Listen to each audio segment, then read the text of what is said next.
para ser perfectos en Cristo. Hemos dicho que a veces decimos, todos somos humanos, todos fallamos. Sí, es cierto, pero también hemos de entender que Dios quiere perfeccionarnos y no quedar eso como una excusa de que, bueno, si no somos perfectos, ¿para qué voy a cambiar?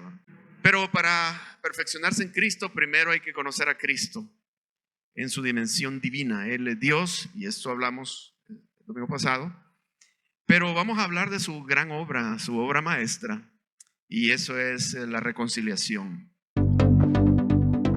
Familia Vista Hermosa. Presentamos una nueva serie de predicaciones. Gocémonos en las verdades que encontramos en la epístola de Colosenses. Perfectos en Cristo. Profundos mensajes compartidos por el pastor Edwin Castellanos.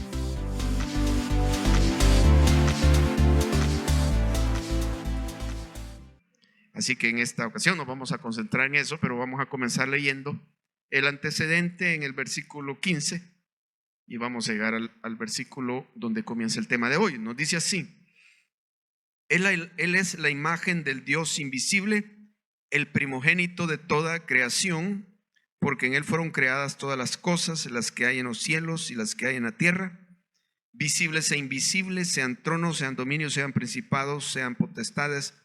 Todo fue creado por medio de Él y para Él.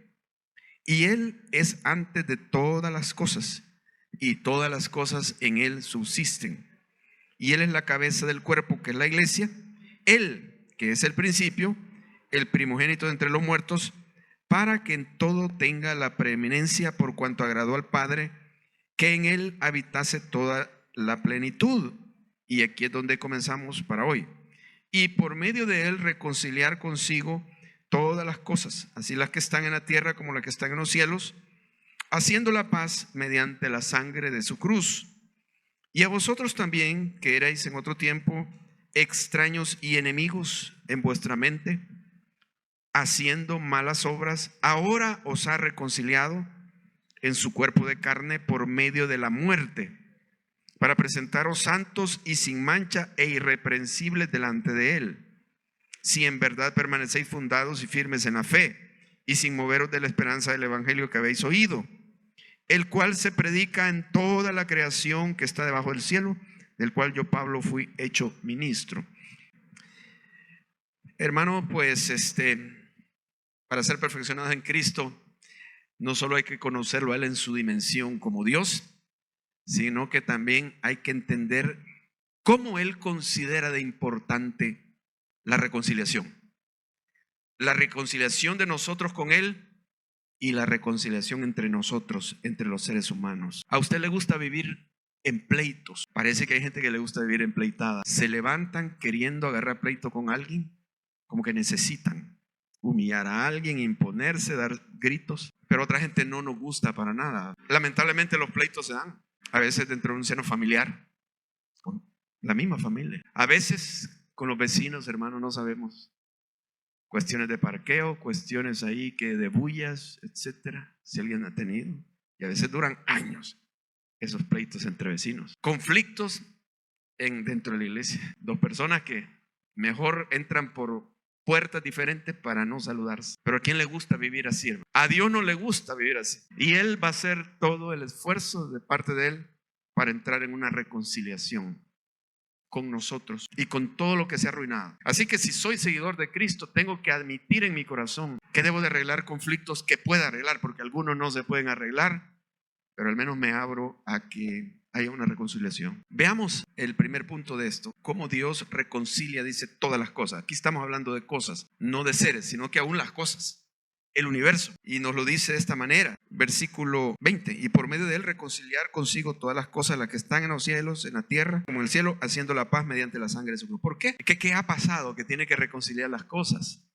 Ha habido dos rebeliones, una en los cielos, y aquí estaremos hablando del otro universo, del universo espiritual, al cual nosotros todavía no tenemos acceso. En este cuerpo físico no podemos. Cuando dejemos este cuerpo físico vamos a ingresar al universo espiritual. Es donde está el cielo, la gloria de Dios, pero ahí hubo una catástrofe. Es una rebelión de millones de ángeles. Una tercera parte de todos los ángeles se rebelaron contra Dios y el universo de alguna manera recibió cierta distorsión hasta el día de hoy, porque Dios dio a los ángeles la administración de gran parte del universo, y la otra rebelión es acá a nivel del universo físico, porque le entregó al ser humano la administración de esta tierra, que la cuidara. Resulta que el administrador le entregó la tierra a otra persona, al diablo. De alguna forma, la caída del ser humano inyectó un elemento diría yo, de distorsión. La Biblia le llama de corrupción. Y encontramos que muchas de las cosas que suceden aquí no son el plan de Dios. Y de alguna forma esto tiene que ser reconciliado, tiene que ser restaurado al plan original de Dios. Y de alguna manera la muerte de Cristo, la expiación de Cristo, es ya el derecho para que Dios avance en la toma de nuevo de todo el control del universo, para que las cosas vuelvan a ser como fue su plan. Para entenderlo mejor, la naturaleza es hermosa, el mundo en que vivimos es hermoso, pero es cruel, sumamente cruel y letal la tierra donde vivimos, hermano. Primero, porque el mundo en el que vivimos presenta seres humanos muy difíciles. Y esto no es exactamente un paraíso. Gracias a Dios si tenemos tranquilidad y paz, pero se dan cosas que nosotros ni nos enteramos, y cosas que sí nos enteramos que nos dejan horrorizados. La naturaleza, los animales, ¡ay, qué bellos los animales! Pero hay una crueldad tremenda, hermano, que si usted fuera una ardilla tendría que vivir todos los días cuidándose porque lo van a comer. Si usted fuera un pececito, cuídese porque no va a durar mucho, se lo van a comer. Si usted fuera una gallinita, cuídese también. He visto escenas horribles que mejor, antes me gustaba verlo, ahora no. Peleas de perros, unos perros africanos comiéndose un búfalo vivo. Decía el comentarista, al menos los leones son más misericordiosos. Los leones lo matan, lo ahogan y después se lo comen. Pero los perros le van arrancando todos los órganos, vivo el animal, hermano. Así en este mundo vivimos. Y uno dice, Señor, ¿por qué hiciste cosas tan espantosas como eso? No, la naturaleza está distorsionada por la caída del hombre. La naturaleza, se sueltan unos terremotos y unas erupciones volcánicas que han matado a miles y a millones de personas, hermano. Aún las leyes físicas, usted va en un avión y primero Dios, que Dios nos lleve con bien, ¿verdad? Porque si nos caemos de aquí va a estar serio esto. Y hay leyes letales, pero es el mundo en el que vivimos y Dios tiene un plan que no se hace. En Romanos 8:8 dice que toda la creación gime a una, esperando la libertad gloriosa de los hijos de Dios, porque Dios ha puesto que cuando los hijos de Dios sean transformados, van a ser los primeros en ser restaurados al plan original. Entonces ahí viene la creación también con un cambio, un nuevo mundo, nuevo futuro. Ese texto que está ahí también en Isaías 11, donde habla del Mesías. Cuando viene el Mesías y comienza a reinar sobre la tierra, dice, el león va a jugar con el corderito, no se lo va a comer. El león va a comer paja como el buey, dice, la osa y la vaca pasarán juntas. El niño, el bebé va a jugar, dice, sobre la cueva de la serpiente, del áspid. Y dice, y no harán daño en todo mi santo monte. Todo va a ser transformado, pero todo tiene que ver con Cristo, que se tenía que hacer una expiación por todas las cosas. Pasamos a un segundo punto. Dios reconcilia todo consigo mismo, o sea, tiene que ser reconciliado con Dios todo, porque de ahí se origina todo el asunto. Así como fue enemistado con Dios, así tiene que ser reconciliado con Dios, porque Él es el restaurador. Nosotros claramente sabemos que Dios toma la iniciativa de la restauración. En la caída, cuando el hombre decidió volverse independiente de Dios, ¿cuál fue la reacción del hombre, de Adán y Eva, cuando pecaron? No buscaron a Dios, buscaron huir de Dios. Entonces la humanidad huye de Dios. Si por los seres humanos dependiera la reconciliación, no habría tal reconciliación. Es Dios que tiene que venir al mundo y buscar al hombre tomando cuerpo humano para poder iniciar ese proceso de reconciliación y de rescate también. No había de otra. Aún cuando nosotros pensamos, pero yo antes de aceptar a Cristo, yo era religioso, buscaba a Dios. Lo más probable, hermano, que no es que buscábamos a Dios, buscábamos los favores de Dios. Ay, que estoy enfermo, tengo un dolor en la pierna, voy a ir a la iglesia a buscarlo. Ay, es que tengo un gran examen y entonces pídanle al Señor que salga bien. Todo era buscar los favores de Dios, pero a Dios, así como reconciliémonos, Señor. Yo he pecado, no lo hubiera buscado si no es que Dios lo busca. Y mire, esto es bien tremendo, porque quien se ha enemistado de Dios es el hombre con Dios, no Dios con el hombre. Fíjense que buscando en la Biblia se encuentran muchos pasajes donde habla que Dios tiene enemigos. Muchos enemigos. Y en otras palabras y en otros pasajes aparece frases de los enemigos, los enemigos del pueblo de Dios, tus enemigos. Pero la Biblia no menciona que Dios sea enemigo de alguien. Solo es hombres enemigos de Dios, pero Dios no es enemigo. Lo más que llegamos a un pasaje del profeta Samuel que le dice a Saúl: Jehová se ha vuelto tu enemigo. No, cuando uno va a la palabra en hebreo, quiere decir vigilante. O sea, Jehová se te ha hecho un vigilante que te está vigilando tus pasos, pero no dice enemigo. La mayor parte de veces que se utiliza la palabra enemigo es de una raíz que quiere decir odio, y esa no se le aplica a Dios. O sea, Dios no odia, pero sí hay pasajes que dicen que Dios aborrece las malas obras y a los malvados, pero no es enemigo de ellos. En Lamentaciones hay otro pasaje que dice que Jehová se nos volvió como enemigo. ¿Cómo? No dice enemigo, no cómo, porque en aquella invasión de los babilonios al pueblo de Israel, Dios les había advertido que a causa de sus malas obras iban a ser invadidos. Se sintieron como que Dios les dejó. Dice como enemigo, pero por el contexto vemos que no. Y llama la atención, el ser humano es enemigo de Dios. Y aquí nos lo va a decir, y nosotros éramos enemigos de Dios. Y en este pasaje de Romanos se ve claramente, como está escrito, no hay justo ni aun uno. Aquí se elimina María Teresa de Calcuta, no hay nadie aquí.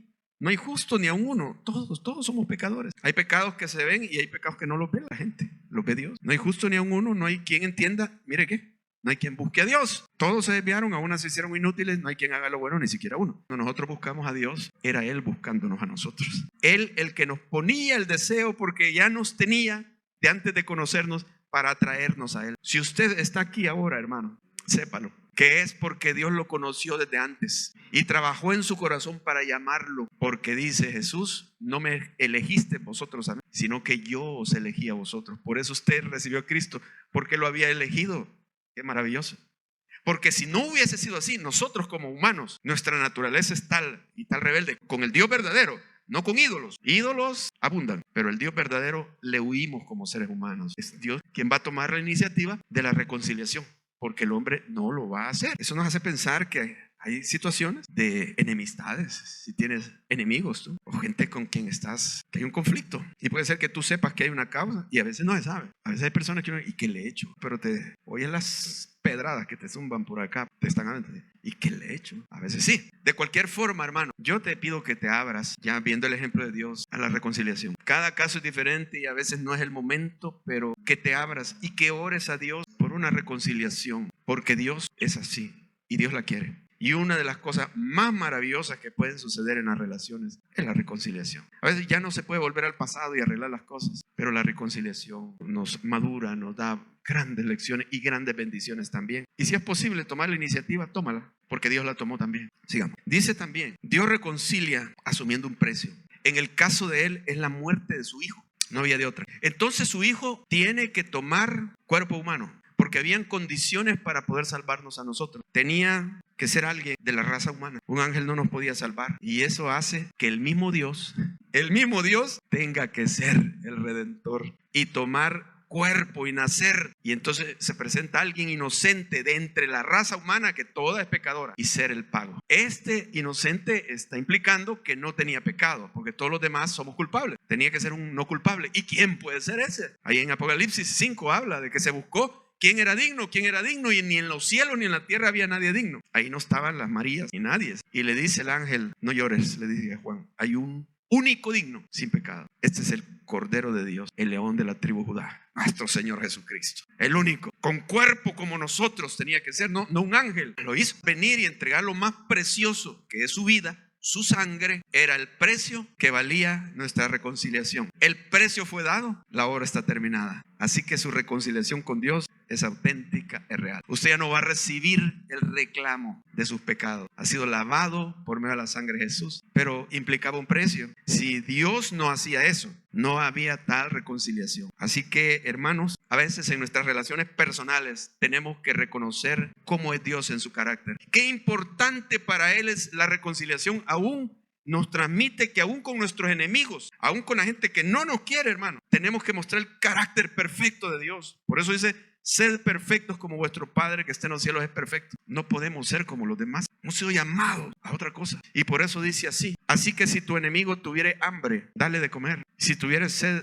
dale de beber. aquí estamos pagando un precio porque voy a renunciar a mi derecho de venganza. Se lo dejo a Dios. Pero yo tengo derecho a venir y decirle, y cómo me ha tratado, yo también. Renuncias a ese derecho. Y entonces, en lugar de responderle como lo que te han hecho, les das pan, les das agua, les das comida. Y esto estaría implicando, les haces un favor. Les tratas así como Dios quiere que lo hagas, no como tu carne, te diría. Es el precio de la reconciliación, hermano. Y esto va a provocar algo en la mente de tu enemigo. Dice, pues haciendo esto, ascuas de fuego amontonará sobre su cabeza.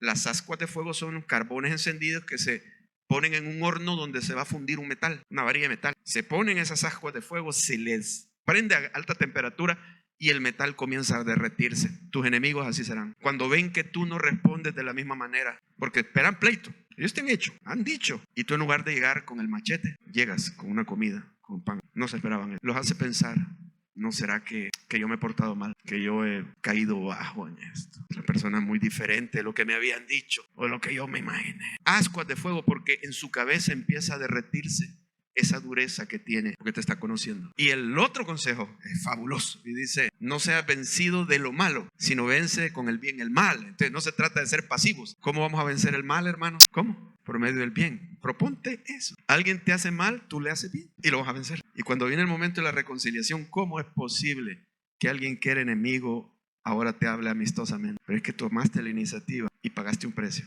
Un vecino intransigente ahí, que el parqueo y toda la cosa. En lugar de ponerle una contra ahí, mejor dialogas con, platicas. Vecino, mire, guíeme, ¿cómo podemos hacer aquí? Muéstrate amistoso y diferente, en lugar de sacarle una pistola y el otro también te saca la pistola. Calma, calma. Y si hay esposas que pueden calmar a los esposos, háganlo. Y si hay esposos, porque a veces las mujeres es bien de batalla, calma. En esto se procede de manera diferente. Así que, hermanos, podemos vencer el mal con el bien. Dios reconcilia concretamente a los que creen en Él, porque no todos van a querer ser reconciliados con Dios, pero los que creen sí. Y eso va a salvar. Miren, algunos piensan que nunca fueron enemigos de Dios. Si a mí me hubieran dicho hace años que yo era enemigo de Dios, y se lo digo, usted era enemigo de Dios. No, pero usted no me conoce. ¿Cómo no? Ya le voy a mostrar el texto. Si me lo hubieran dicho, no, yo nunca he sido enemigo de Dios, pero sí. ¿Qué es lo que uno hace para convertirse en enemigo de Dios? Dice el texto, y a vosotros también, que erais en otro tiempo extraños y enemigos en vuestra mente. No lo decíamos, pero en tu mente pensabas contrario a lo que Dios dice. Sí, pero yo no estoy de acuerdo con eso. Yo voy a hacer lo que yo quiera.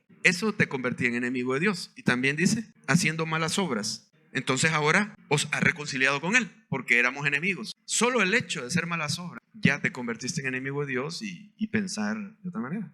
Y cuántos quizás dimos un mal ejemplo, pero nosotros tenemos que ayudar también a quitar la venda de los ojos a mucha gente que son enemigos. Pero hay que ayudarles a llevarlos a Cristo. Dios no rechaza a nadie, es cierto, pero la gente rechaza a Dios. Y Dios no puede quedarse así, que no importa, aunque me rechacen, yo lo voy a salvar. No se puede. Si viene alguien de una raza o de un trasfondo o de pecados, dice, al que a mí viene yo no lo rechazo, pero viene a Él.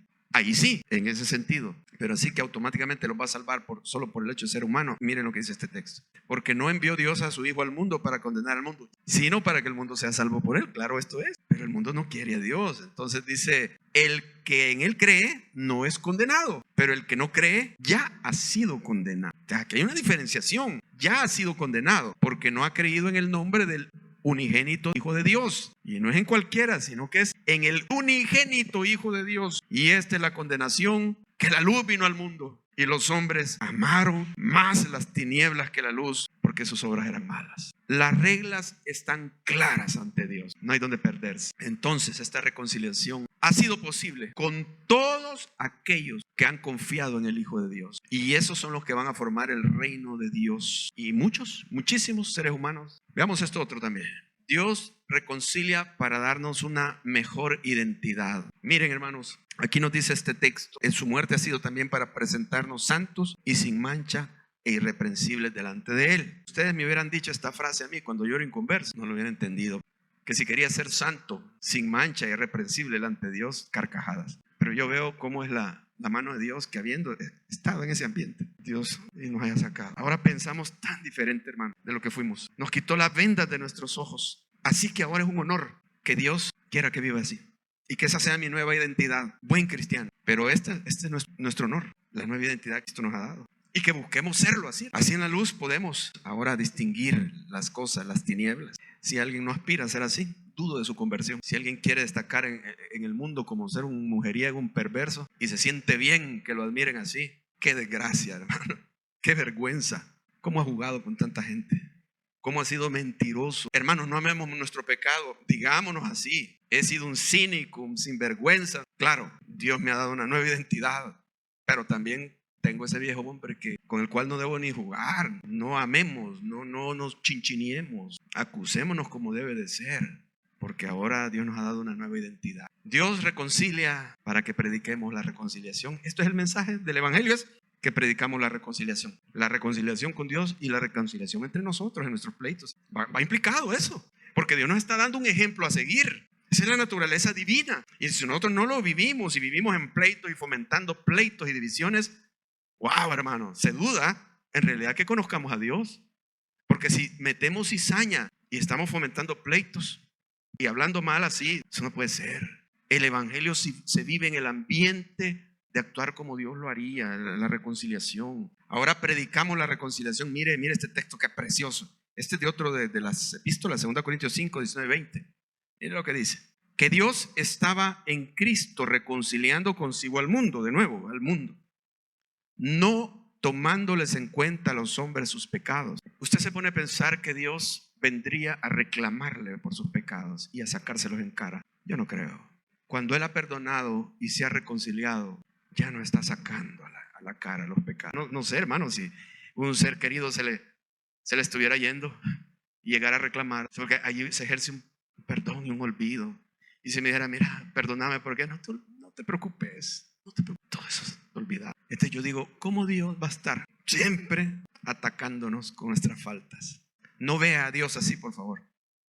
Cuando Él habla en serio de una reconciliación y de un perdón, no tomándoles en cuenta a los hombres sus pecados. Qué hermoso es esto, ¿verdad? Que Dios ya no le tome en cuenta sus pecados a usted, hermano. Eso es una maravilla. Por eso Martín Lutero le dijo a Dios, puesto que me has perdonado, Señor, haz de mí lo que te plazca. O sea, esto me llena tanto que haga lo que quieras conmigo. Yo te sigo. Y dice, y nos encargó a nosotros, ¿qué? La palabra de la reconciliación. O sea, el evangelio es el evangelio de la reconciliación. Así que somos embajadores en nombre de Cristo. Y miren esta frase buenísima. Qué lindo esto. Así que somos embajadores en nombre de Cristo, como si Dios, ¿qué dice aquí? Rogase por medio de nosotros. Dios rogando nos pone en el corazón para que nosotros roguemos, como si Dios rogase por medio de nosotros. Os rogamos en nombre de Cristo, reconciliados con Dios, hermanos. Y esa es la compasión que debemos de sentir por nuestros amigos inconversos. Están ciegos. Roguémosles que se reconcilien con Dios. Y así también roguémosle a las personas que están en pleito que se reconcilien. Miren, como un padre que le duele ver a dos hijos peleándose, una madre, y no haya qué hacer, le ruega, por favor, es tu hermana, es tu hermano, dejen de pelear. ¿Se dan cuenta cuán importante para Dios es la reconciliación, hermanos? No lo tomemos a la ligera y no pretendamos representar el evangelio si estamos en conflictados y enemigos y formando bandos en la iglesia, porque hay enemigos, los de aquel ministerio son nuestros enemigos. Eso no existe ni debe existir. Eso solo reflejaría la debilidad espiritual, una bancarrota espiritual. Aquí no hay partidos, los pro pastor y los antipastor. ¿Quién puede sacar una frase así, hermano, y estar tranquilo? Es que estamos reflejando con eso el evangelio. Embajadores rogando en nombre de Cristo, reconciliados con Dios. Si tenemos personas que se han vuelto nuestros enemigos, quizás sabemos por qué o no lo sabemos, debemos de verlos con compasión, hermano, y procurar su reconciliación. Así que la esencia de nuestra misión es la reconciliación. Y quiero darles algunos consejos prácticos acá. Recuerde que no buscábamos a Dios, y si lo buscábamos era para favores, pero Él nos buscó para algo muchísimo mejor que los intereses terrenales que nosotros teníamos. Eran los intereses eternos, para darnos una buena reconciliación, pero no solo eso, un gran rescate. Porque no solo estamos salvos, estamos rescatados, salvos. Nadie podría venir delante de Dios y decirle, Señor, tengo una petición que te quiero hacer, sálvame, que yo no me vaya al infierno. Solo eso, con eso me conformo. No se puede. Es que es un paquete completo. Si usted le pide rescate, es que usted viene a ser propiedad de Él. Ahora Él es el dueño suyo. No, pero no quiero tanto así, Señor, sino que solo que no me vaya al infierno. No se puede. Es que para que no te condenes, yo te tengo que adoptar como mi propiedad. Ahora usted es propiedad de Él. Y entonces, ¿qué sucede? Usted tiene que vivir como Él, lo que Él diga. Pero hablando de esta iniciativa, pensemos en qué iniciativa podemos tomar con alguien para provocar reconciliación. ¿Ya lo ha pensado? Piense ahorita, si hay algún conflicto con alguien que usted tiene. ¿Tiene algún su enemigo por ahí? Claro, no todos los casos son iguales y debemos de orar el momento y la manera de hacerlo. Yo tenía un conflicto con alguien familiar y yo dije, le voy a pedir perdón. ¿Pero por qué le voy a pedir perdón? Y me puse a revisar qué le he hecho.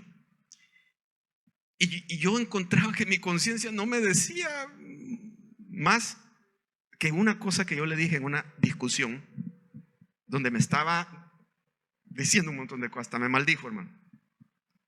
Y yo procuraba ser medido en lo que hablaba con esta persona, no alterarme y no tocar el cable, digamos, donde yo tendría que pedir perdón, moderado. Pero en un momento dije algo y me apareció en la mente y dije, quizás esto no estuvo bien de mi parte, voy y le voy a pedir perdón. Y fui y le dije, mira, te pido perdón por esto, que yo me alteré y yo te dije esto y no debía habértelo dicho. Que quizás si yo se lo contara a ustedes dirían, hermano, pero eso no es nada.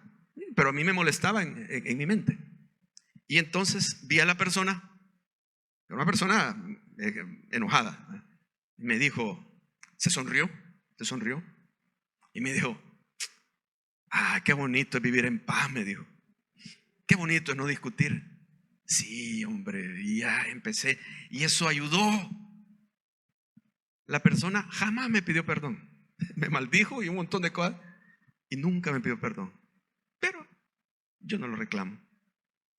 Me alegró el hecho de que desde ese momento pudimos hablar con tranquilidad y hacernos más amigos, digamos, tener comunión.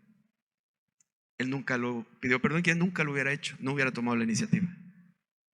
Nosotros, así como Dios lo hizo, no hacerlo. Otra cosa, ¿no? El pago. Habrá algo que se necesita para resolver ese problema y el Señor sabía que iba a tener que sufrir pérdida. La pérdida del derecho de Cristo a defenderse. Pero era un precio a pagar. Y lo paga el que busca, el que tiene la iniciativa. Yo no sé en tu caso qué será. Pero sería bueno. Quién sabe si, imagínate, aquí está la persona y huyes. Ya tiene rato que entras por una puerta y te sales para no toparte con la persona. ¿No sería bueno cambiar la actitud y toparte? ¿Qué tal? Sonrisa, saludo.